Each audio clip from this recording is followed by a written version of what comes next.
Hello everyone, इस video में हम डिस्कस करने वाले हैं कि हरियाणा के जो मुख्यमंत्री जी हैं मनोहर लाल खट्टर जी, उन्होंने 2075 पीजीटी और टीजीटी की नियुक्ति पत्र सौंपे। अब आप सोचोगे कि पीजीटी और टीजीटी को नियुक्ति पत्र कब सौंप दिए, पोस्ट तो अभी निकली हैं। ये क्या हुआ, अभी इन्होंने पीछे एक स्कीम है हरियाणा कौशल रोजगार निगम के माध्यम से ना एक पोस्ट इन्होंने अप्लीकेशंस मांगी थी, जिसकी लास्ट डेट 6 नवंबर थी।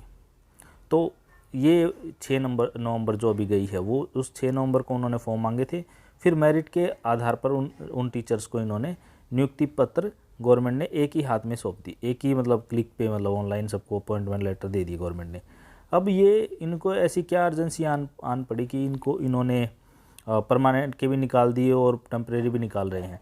तो गवर्नमेंट ने एक पॉलिसी चलाई थी जिसका नाम है रैशनलाइजेशन। रैशनलाइजेशन में ये देखा गया कि किस स्कूल में कितने टीचर हैं और उस स्कूल में कितने स्टूडेंट हैं। स्टूडेंट के हिसाब से टीचर होने चाहिए। अगर स्टूडेंट के हिसाब से टीचर कम हैं तो वहाँ पे नए टीचर लगाए जाएंगे। तो उसी को ध्यान में रखते हुए गवर्नमेंट ने डिसाइड किया कि अभी टेम्परेरी तौर पे हम 2075 टीजीटी पीजीटी के टीचर लगा देते हैं, ताकि जो स्टूडेंट है उनकी जो स्टडी है जो वो प्रभावित ना हो, बाधित ना हो। तो इसके लिए इन टीचर्स को नियुक्त किया गया है।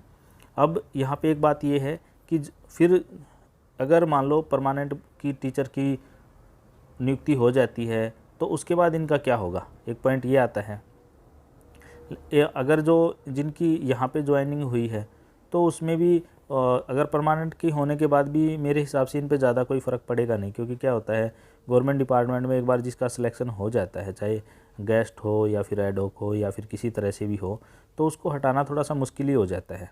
गवर्नमेंट डिपार्टमेंट में जल्दी से आप किसी को हटा नहीं सकते, लेकिन प्रेजेंट गवर्नमेंट के बारे में आप कुछ कह भी नहीं सकते।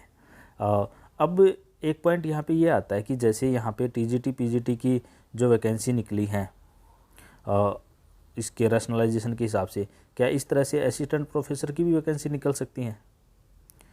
क्योंकि उसकी तो इतनी वैकेंसीज खाली पड़ी हैं और कोई डिसीजन भी नहीं आया, नहीं आएंगी। आज ही मुझे एक न्यूज़ भी अलग से भी पता चली है कि जो असिस्टेंट प्रोफेसर की वैकेंसी हैं वो 2 पार्ट में आएंगी। एक तो अभी आ जाएगी, एक 2 महीने, एक तो मतलब दिसंबर में आ जाएगी, एक 2 महीने बाद आ जाएगी। उस पर जो 2 महीने बाद आएगी उसमें अभी काम चल रहा है, अभी जो वहाँ एचपीएससी है उसके अंडर में। तो जो बच्चे जो इसमें जिनके लगे हैं उनके लिए कंग्रेचुलेसन। और अगर जो आप तैयारी कर रहे हो तो अगर आपको कोई हेल्प चाहिए तो आप मुझे नीचे कमेंट करके बता सकते हो। अगर आपको किसी और न्यूज़ के बारे में जानना है एग्ज़ाम से रिलेटेड या किसी बुक से रिलेटेड, तो आप मुझे बता सकते हैं कमेंट में। अगर आपको कोई स्टडी मटेरियल चाहिए तो आप तो भी मुझे कमेंट करके मांग सकते हैं उससे रिलेटेड। तो इस वीडियो में इतना ही। Thanks, have a nice day. मिलते हैं नेक्स्ट वीडियो में।